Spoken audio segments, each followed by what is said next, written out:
നൂനു ഇന്ന് എന്തൊക്കെയുണ്ടായിരുന്നു സ്കൂളിൽ വിശേഷങ്ങൾ? എന്റെ മമ്മി ഇന്ന് സ്കൂളില് ഞാൻ അങ്ങനെ ഇരിക്കണ നേരത്ത് നമ്മളെല്ലാവരും ഫുഡ് കഴിക്കായിരിക്കുമല്ലോ ഉച്ചയൊക്കെ. അപ്പൊ ഇരിക്കണ നേരത്തെ ഒരു കുട്ടി വന്നിട്ട് പറഞ്ഞു അപ്പൊ ഞാൻ കൊണ്ടായിരുന്നു മീൻ വറുത്തായിരുന്നു അറിയാല കൊടുത്തപ്പോ എന്ത് ചെയ്തു, അവള് പറഞ്ഞത് മീൻ വറുത്തായിരുന്നു. ഞാൻ കൊടുത്തോട്ടെ, ഞാൻ നല്ല കുട്ടിയാണ്, നമുക്കറിയാം, ഭയങ്കര നല്ല കുട്ടിയാണ്. അപ്പൊ അതുകൊണ്ട് ഞാൻ കൊടുത്തു. അപ്പൊ ഞങ്ങളൊരു ഫ്രണ്ട് മാത്രം അവള് ഫുള്ള് എടുക്കൂന്ന് വിചാരിച്ചിട്ട് അവൾ എന്ത് ചെയ്തു, അതിങ്ങനെ അടച്ചു വെച്ചേക്കായിരുന്നു. അപ്പൊ എന്ത് ചെയ്തു, അതിന് വല്ലാതെ നടന്ന് കുറച്ച് കഴിഞ്ഞിട്ട് അവള് പറഞ്ഞു ഞാൻ പറഞ്ഞിട്ടാണ് ആ കുട്ടി എന്നിട്ടാ ഫുഡ് എടുക്കാൻ വന്നത്. അപ്പൊ അത് വലിയൊരു ചെറുതല്ലേ.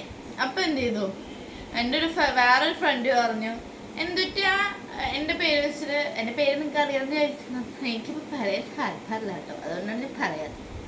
അപ്പൊ എന്നെ പേര് വിളിച്ചിട്ട് പറഞ്ഞു എന്നിട്ട് ഇന്ന് ഈ മീൻ എന്താണെന്ന് അറിയുമോ എന്ന് ചോദിച്ചു. പിന്നെ പറഞ്ഞു സത്യം പറയാൻ എനിക്ക് അറിയില്ലാന്ന് പറഞ്ഞു. എനിക്ക് സത്യം മീൻ്റെ പേര് അറിയണ്ടായിരുന്നില്ല എന്ന് ചോദിച്ചാൽ എന്താ അറിയാത്തെന്ന് ചോദിച്ചു. പിന്നെ പറഞ്ഞു അമ്മ പോയി മീൻ മേടിച്ചു, എന്നിട്ട് അമ്മ കറി ഉണ്ടാക്കി വറുത്തു, എനിക്ക് സത്യമായിട്ട് അറിയില്ല. അപ്പം നിങ്ങൾ വിചാരിക്കരുത് കേട്ടോ, അമ്മ പണിയെടുക്കുമ്പോൾ ഞാൻ സഹായങ്ങളൊക്കെ ചെയ്യാറില്ല. ഞാൻ ചിക്കൻ കറിയൊക്കെ ഉണ്ടാക്കാറുണ്ട്, പക്ഷെ എനിക്ക് മീനിൽ താല്പര്യമില്ല, അതുകൊണ്ട് എനിക്കത് ചോദിക്കാണ്ട് താല്പര്യമില്ല.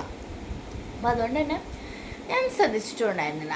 അപ്പം എന്ത് ചെയ്തു, എൻ്റെ ഒരു ഫ്രണ്ട് പറഞ്ഞു നീ ഞാൻ പേര് പറഞ്ഞേക്കാം അല്ലെങ്കിൽ ഒരു സമാധാനം. എൻ്റെ പേര് കേട്ടോ ഞാൻ പറയണത്, എൻ്റെ പേര് നീയാന്നാണ്, എന്നെ വയ്യ. അപ്പം എന്ത് ചെയ്തു, നീ അങ്ങനെയൊന്നുമല്ല, നീ വറുത്ത് വെച്ച നേരെ കഴിക്കുന്നു. അപ്പം ഞാൻ പറഞ്ഞു അപ്പം നീ വറുത്ത് വെച്ച കഴിക്കില്ലേന്ന് ചോദിച്ചു. അപ്പം പിന്നെ അങ്ങോട്ട് തല്ലായി ഗൈസ്. പിന്നെ ഇങ്ങനെ മുട്ടൊന്നുമില്ല, അങ്ങോട്ട് തല്ല് ഇങ്ങോട്ട് തല്ല്, അങ്ങോട്ട് തല്ല് ഉദ്ദേശിക്കുക തല്ലല്ല കേട്ടോ ഗൈസ്, ഞാൻ പറയുന്ന വാക്ക് പറയണാണ്. പിന്നെ തൽക്കാലത്തേക്ക് ഇന്ന് സ്കൂൾ വിടുന്ന വരെ കുറച്ചൊക്കെ തല്ലുണ്ടായിരുന്നു.